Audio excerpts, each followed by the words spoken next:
ये कहानी शुरू होती है गीत के ससुराल से। गीत के माता पिता बचपन से ही टीवी सीरियल्स के बड़े शौकीन थे। इस सीरियल का नाम तो आपने सुना ही होगा, गीत हुई पराई। इसलिए जिस दिन उन्हें अपनी पहली संतान हुई, उन्होंने उसका नाम गीत ही रख दिया। पर बेचारी गीत जिस दिन से पराई हुई, उसके खुद की जिंदगी टीवी सीरियल बन गई। शादी होकर गीत अपने ससुराल आती है। दरवाजे पर खड़ी हुई गीत एक ही पल में अपने सारे सपने पूरे होते हुए देख रही थी। ये रिश्ता क्या कहलाता है कि नैतिक जैसे पति तो मिल गए हैं। अब मेरे ससुराल वाले हम आपके हैं कौन मूवी के ससुराल वालों की तरह निकल जाए तो लाइफ सेट है। ये सोचती हुई गीत अपने पति का हाथ पकड़ती है और सामने रखे कलश पर पैर मारने के लिए अपना पैर आगे बढ़ाती है। ये क्या तरीका है? मुझसे पूछा तुमने इतने लोगों के सामने मेरा हाथ पकड़ने से पहले? सब क्या सोचेंगे? कायदा है कि नहीं कुछ? हाथ हटाओ। और ये बायां पैर कैसे आगे बढ़ा रही हो? दाहिने पैर से कलश को गिराओ।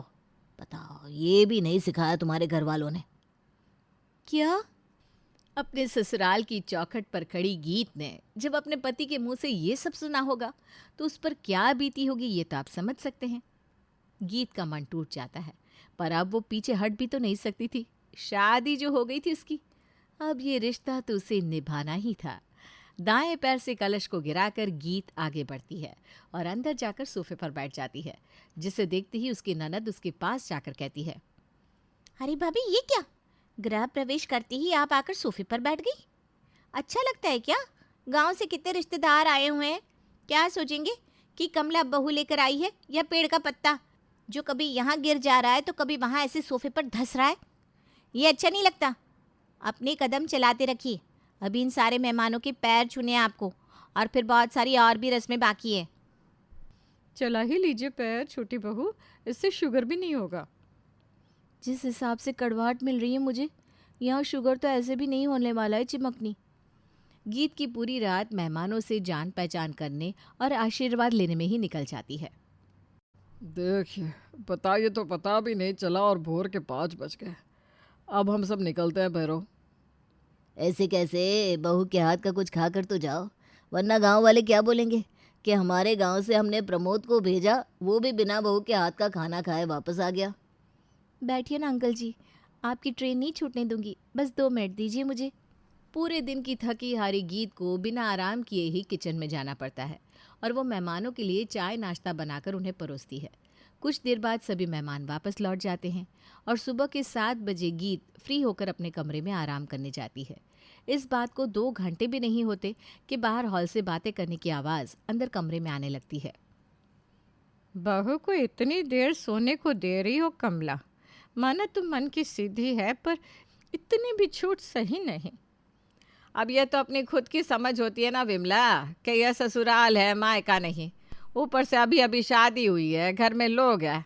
पर नहीं, आजकल की लड़कियां तो फूल कुमारी होती है, 2 काम किया नहीं कि थक कर चूर हो जाती हैं। अब कोई उठने को तैयार नहीं होगा तो कैसे जाकर मैं उसे उठा दूंगी। बताओ, 2 घंटे भी नहीं सोए क्या आदमी? एक बार भी नहीं सोचा मम्मी जी ने, और सीधा चुगली करने लग गई मेरी। सोचा था ऐसे घर में जा रही हूँ जहाँ जिठानी नहीं होगी, पर यहाँ तो हर तीसरा आदमी मेरी जिठानी बना बैठा है। फौरन तैयार होकर गीत सीधा रसोई में जाकर खाना बनाने की तैयारियां करने लगती है।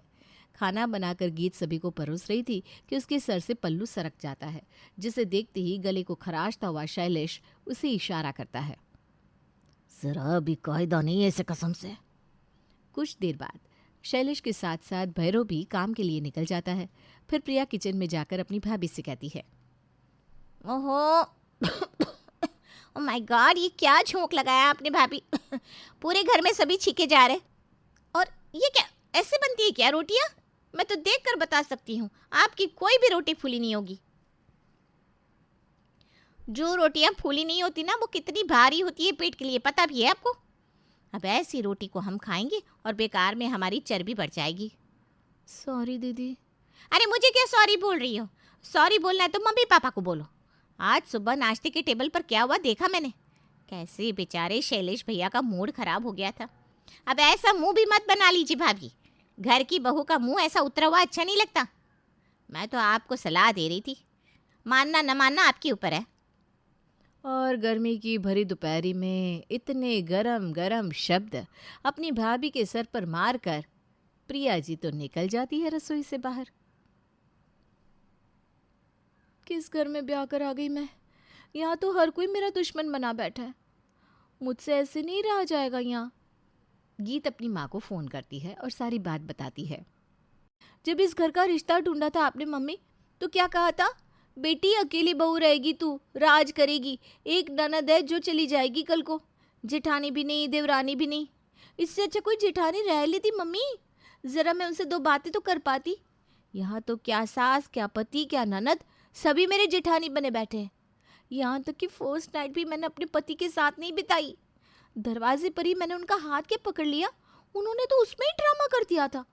अब आगे क्या ही उम्मीद रखूं मैं? सबको बहुत चिंता है अपनी इज्जत की, मानो लगता है जैसे मैं ही एक बेइज्जत हूं यहाँ। हमें भी कम सुनने नहीं मिला है बेटा, ससुराल चीज़ ही ऐसी होती है। हो सकता है उन लोगों का नेचर ही ऐसा हो। ऊपर से आजकल लड़कियां ना आती ही ससुराल में अपने सास ससुर पर चढ़ जाती है। अब उन्हें क्या पता कि तू ऐसी नहीं है, तुझ पर दबाव बनाकर रखने के लिए वो लोग ऐसी एक्टिंग कर रहे होंगे। शादी के बाद का वो पहला हफ्ता था और इस बात को अब 6 महीने हो चुके थे। रात को रसोई में 1 बजे तक झूठे बर्तन धोने के बाद गीत अपने कमरे में सो रही थी कि सुबह 5 बजे उसके दरवाजे पर दस्तक होती है। नींद में गीत दरवाज़ा खोलती है तो क्या देखती है? भैरव दरवाजे पर है। इतनी देरी से सोते ही क्यों हो तुम लोग, जो सुबह सूरज निकल आता है और तुम लोगों को पता भी नहीं चलता?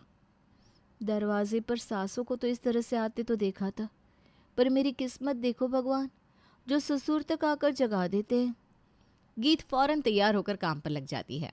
सुबह दुकान जाने के वक्त, एक सामान जगह पर नहीं रखा जाता इस औरत से। कहाँ हो गीत तुम? मेरी वाइट शर्ट निकाल कर दो, मुझे दुकान निकलना है, बहुत ज़रूरी पार्टी आने वाली है।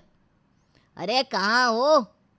शैलेश की आवाज़ सुनकर भागती हुई गीत रसोई से बाहर आती है। यही लक्षण है इस घर की बहू के। शादी को 6 महीने हो गए पर अभी तक इन्हें तौर तरीके समझ में नहीं आए। कौन सी बहू अपने ससुर जी के सामने इस तरह से भागा दौड़ी मचाती है? और अब तक चुप रही गीत बोल पड़ती है। बहुत बोलिया ससुर जी आपने।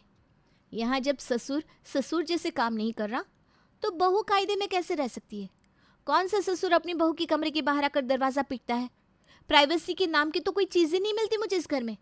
आए दिन मम्मी जी आप किसी न किसी को पकड़कर यही कहती रहती हैं, मेरी बहू किसी काम की नहीं। अभी तक इसने मुझे गुड न्यूज़ नहीं दिया, तो कैसे दूँ मैं गुड न्यूज़? हाँ, गुड क्या है आपका बेटा? और न्यूज़ देने के लिए पति पत्नी को साथ में बैठना पड़ता है। पर यहाँ तो मेरा पति मेरी जेठानी बनकर दिन भर मेरी कमियां निकालता रहता है। ननद ऐसी जो खुद दिन भर बिस्तर तोड़ती है और लड़के छांटती है, और छाटे भी क्यों ना, जब काम वाली जैसी भाभी मिल गई हो जो मुफ्त में बिस्तर तक आकर खाने की थाली पकड़वाती हो, तो कौन सी ननद शादी करके जाना चाहेगी? ये लो मम्मी और 2 छूट। जब पहली बार भाभी की हरकतों में तुमने बदलाव देखा था, उसी वक्त 2 तमाचा लगा दिया होता ना भैया, तो आज भाभी इस तरह पापा मम्मी की बेइज्जती ना कर रही होती। अच्छा, अब दिखाए मुझ पर कोई हाथ उठाकर, सबके होश ना ठिकाने लगा दिए तो मेरा नाम भी गीत नहीं। बहू के कहती है आप लोग काम वाली को हटवा देते हैं और फिर कहते हैं कि हम बेटी लेकर आए हैं। ज्यादा से ज्यादा क्या होगा, तुम मुझे डाइवोर्स दे दोगे? अरे तुम मुझे क्या छोड़ोगे, मैं इस घर को छोड़ती हूँ। और ये क्या, गीत तो अपना सामान बांधकर घर से निकलने लगती है। इस मौके का फायदा उठाकर कमला दरवाजे तक जाती है। हाय राम, सोसाइटी वालों देखो कैसी बहू आ गई हमारे घर। सास बहू में तो नोक झोंक होती ही रहती है कमला, तेरी भी जुबान ना कम नहीं है। रोक ले अपनी बहू को, अगर ये चली गई ना तो शैलेश की दूसरी शादी इस जन्म में तो नहीं होने वाली। काम वाली 10,000 लेगी मम्मी, और अब तो खाना बनाने की तुम्हारी आदत भी छूट चुकी है। रोकने में ही फायदा है भाभी को। और अपना फायदा देखकर कमला और प्रिया गीत को रोक लेती है। पर गीत के इस रूप को देखने के बाद अब किसी को हिम्मत नहीं थी कि ज़बरदस्ती उस पर प्रेशर बनाए। गीत बहुत अच्छे घर की लड़की थी, इसलिए वो आज के बाद फिर कभी कोई ज़बान दराजी नहीं करती और सिर्फ बहू होने का अपना फ़र्ज़ निभाती चली जाती है। हे भगवान, अब तो फिर शुरू हो गया। अब समझ लो आधा घंटा ये हॉर्न चलता ही रहेगा। अरे माँ, मैं तो कमरे से भाग कर तेरे पास आ गया। वहाँ रुकना तो मान ले किसी के बस की बात नहीं है। भाई मानना पड़ेगा तुझे, क्या हिम्मत पाई है। भाभी की मोटी बात को झेलना तो किसी के बस की बात नहीं है। तभी पड़ोसन आ जाती है। देख लीजिए बहन जी, ये रोज सुबह जो आप लोग अपने घर की फर्नीचर जोर जोर से खिसकाती है ना, इससे हम लोग काफी डिस्टर्ब होते हैं। वो क्या है ना, हम लोगों के घर भी पढ़ने लिखने वाले बच्चे हैं और रोज रोज घर का सामान इधर उधर कौन करता है। सास को पड़ोसन की बात पर गुस्सा आ जाता है। फिर आप आ गई दरवाजे रो ना रोने। अरे रोज सुबह सुबह भगवान दिखे ना दिखे, आपकी शक्ल जरूर दिख जाती है। और आंटी, ये आवाज फर्नीचर खिसकाने की नहीं है, दिख रहा है आपको? देख रही है ना कि हम सब आपके सामने खड़े हैं और फर्नीचर अपनी जगह पर, तो ये आवाज उसकी नहीं है, समझ गई ना? अब रास्ता नापिए। पड़ोसन हैरान होकर घर वालों को देखती है, फिर बड़बड़ करती निकल जाती है। न जाने क्या करते हैं ये लोग रोज सुबह सुबह। एक बहू ही है इनके घर में कायदे की, वरना तो सारा फैमिली गंवार है। पड़ोसन जा ही रही होती है कि सामने से बहू आ जाती है। सही बोल रही है आंटी जी, बैठिए ना, चाय बनाती हूँ मैं। रहने दे, तेरी सास ने जो खरी खोटी सुनानी थी सब सुना दिया बेटा, चल चलती हूँ। बहू पड़ोसन से तारीफ सुनकर फूली ना समा रही थी। देखा देखा कैसे मोहल्ला तक तारीफ करता है मेरी। अरे का आप लोग हैं, बिना बात के लड़ते रहते हैं आसपास वालों से। हाँ छोटी, तुझे बता देना था ना आंटी को कि रोज सुबह ये जिस आवाज की शिकायत लेकर आती है वो कहाँ से आती है। बहू समझ जाती है कि उसके मोटे पाद की बात हो रही है। वो कुछ नहीं कहती और वहां से चली जाती है। फिर एक रोज, भाभी वो क्या है ना, मैं पार्लर जा रही हूँ, अब जरा माँ को बता देना। ओए वहां तो मुझे भी जाना था, चलो मैं भी चलती हूँ। क्या बात है, ननद भाभी कहाँ जा रही है? वैसे छोटी, आज वो पड़ोसन नहीं आई भला बुरा बोलने। वो क्या है ना माँ, दीपा ने आज मोटी पाद नहीं मारी सुबह तो और आज मैं भी आराम से सोया, कम से कम एक दिन तो आराम मिला। अरे छोटी, चल जल्दी पार्लर, वो क्या है ना, लेट हो रहा है। ननद भाभी चली जाती है और घर पर सास। लगता है बहू की मोटी पाद की आदत खत्म हो गई। शुक्र है भगवान तेरा लाख लाख। हाँ माँ, आज देखना मेरा चेहरा भी कितना रिलैक्स लग रहा है। वहीं पार्लर में, क्या बात है भाभी, आज तो आपने मोटी पाद नहीं मारी, क्यों? अरे पता नहीं, वो जो एक मोटा वाला गोला रोज पेट में आता है ना, वो आज सुबह आया ही नहीं। मैं खुद हैरान हूँ। चलो भाभी, कोई बात नहीं, अच्छा ही तो है। कि तभी एक औरत नाक में हाथ रखकर, छी, न जाने कौन पाद कर निकल गया। अरे धीरे से पाद कर निकल गई होगी और पीछे हम लोगों को बदबू में डाल गई। अब कोई मशीन तो बनी है नहीं कि पता लगा ले कि किसने पादा, क्यों बहन? हाँ सही बोल रही हैं। मैं तो कहती हूँ ये जो फुस से पाद कर निकल जाते हैं ना, एक नंबर के कायर होते हैं। अरे पादना है तो मोटा पादो, क्यों?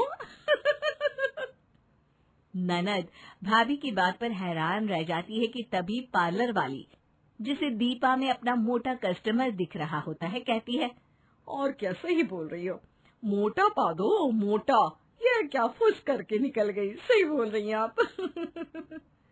दीपा को सपोर्ट मिलता है तो वो भी खुश हो जाती है। वैसे क्या क्या करवाना है आपको, आ जाइए। तभी दीपा अजीब सा मुंह बनाने लगती है। क्यों, क्या हो गया भाभी? कोई बात नहीं, मैं पहले करवा लेती हूँ, आप आराम करें। अरे लग रहा है इन्हें कोई प्रॉब्लम हो रही है। मैं जरा 2 मिनट बाहर होकर आती हूँ। लेकिन तभी पार्लर वाली कहती है, वे बाहर क्यों?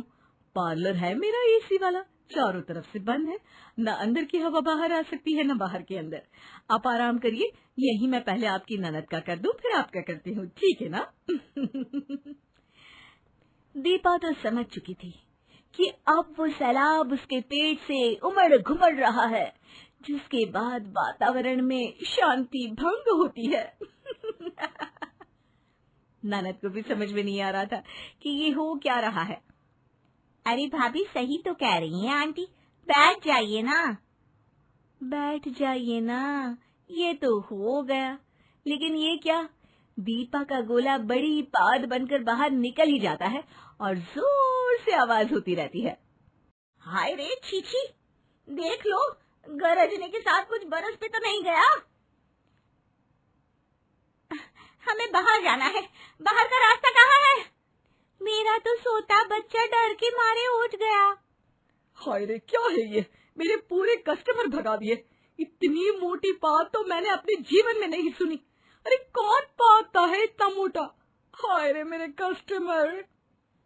क्यों, अभी आप ही तो बोल रही थी ना कि फुस करके तो कायर भागते हैं। देखो वीर लोगों की पाद ऐसी होती है। चलो अब हाथ चलाओ फेशियल में, हम लोगों की तो आदत है। अरे चलो चलो, मैं यहाँ 1 मिनट नहीं रुक सकती हूँ। अरे लेकर जाओ इन्हें यहाँ से। अरे कैसी औरत है, शर्म हया कुछ नहीं है इसमें। अरे भगाओ ना इसे। दीपा लोगों की बात से डर जाती है। वो ननद के पीछे जाकर खड़ी हो जाती है। ननद भाभी का हाथ पकड़कर कहती है, भाभी डरिए नहीं, ये हम लोगों की गलती है कि आपका सब मजाक बनाते रहे और हम भी आपको ही दोष देते रहे। भाभी आपका इलाज करवाना हम लोगों का फर्ज था, लेकिन वो काम हमने नहीं किया, तो अब आपको किसी से डरने की जरूरत नहीं है, मैं हूं ना। ननद सबके सामने भाभी के लिए लड़ती है और घर आकर, मैं डॉक्टर के पास जा रही हूँ। अरे क्यों, क्या हो गया? बच्चा है क्या पेट में? हाँ क्या हो गया बहना? वो भाभी को पाद की आदत है ना, तो उसके लिए। अरे अजवाइन खा, गरम पानी पी, डॉक्टर के पास जाने की क्या जरूरत है? और क्या बोलोगी, पाद आती है वो भी मोटी मोटी? अरे मैं नहीं जाऊंगा इसके साथ, शर्म के मारे मैं तो किसी से आंख भी नहीं मिला पाऊंगा। ये क्या बोल रहे हैं आप लोग? भाभी जहाँ जाती हैं उनकी मोटी पाद की वजह से उन्हें शर्म झेलनी पड़ती है। और याद रखिए, ये बीमारी भाभी मायके से नहीं लाई, बल्कि यहाँ आकर उन्हें लगी। उन्हें ना यहाँ उनके हिसाब से वातावरण मिल रहा है, ना शुद्ध खाना पानी। ये तो आप लोगों का फर्ज बनता है कि उनकी समस्या सुने और समाधान करें, ना कि उसका मजाक उड़ाए। रहने दीजिए, मैं खुद चली जाऊंगी। कोई बात नहीं, सच्ची ये शर्म की तो बात है, तो कोई क्यों साथ देगा मेरा? ये बोलकर वो जा रही होती है कि नहीं, छुटकी ठीक बोल रही है, मैं चलूंगा तुम्हारे साथ। हाँ, और पैसे मैं दे रही हूँ, हमें माफ कर दे बहू। माँ के दिल को कोई और नहीं बल्कि एक बेटी ही अच्छी तरह से समझ पाती है। लेकिन क्या हो जब किसी की बेटी ही ना हो? 2 बेटे और ऊपर से इनका इतना कड़क स्वभाव, न जाने कब मुझे भी सुकून मिलेगा। लो फिर शुरू हो गए तुम। सारा दिन बस घर का 4 काम करके फ्री हो जाती हो। सुन लो, कान खोल कर बोल रहा हूं, तुम या तो घर अच्छे से देख लो या फिर बता दो, क्योंकि पैसे कमाने का सुहूर तो रहा नहीं तुम्हें। कमाओ पत्नी के भरोसे लोग कहां से कहां पहुंच जाते हैं। तभी पड़ोसन चाची आती है। अरे क्या हाल है राधा? सच कहूं तो तेरी हालत देखी नहीं जाती। जीवन भर सास ससुर की सेवा और उन लोगों के जाने के बाद अब ये 2 जवान बेटे और खूंसट पति को देख रही हो। क्या चाची मजाक करते रहती हो? अरे खाना बनाने और खाना खाने के सिवाय करते ही क्या है ये? क्यों, तेरी सास से भी बुरे ताने बेचारी कितना सहती है। ऊपर से तू जो सारा दिन इसे पैसे ना कमाने की बातें सुनाता रहता है, तेरे बच्चों पर भी कोई असर नहीं होता। मैं तो इस बात से हैरान हूँ। कैसी बात कर रही है चाची? ये जो है ना बड़े आराम से रहती है, ये थोड़ी सी स्मार्ट होती ना तो आज हम कहां से कहां होते।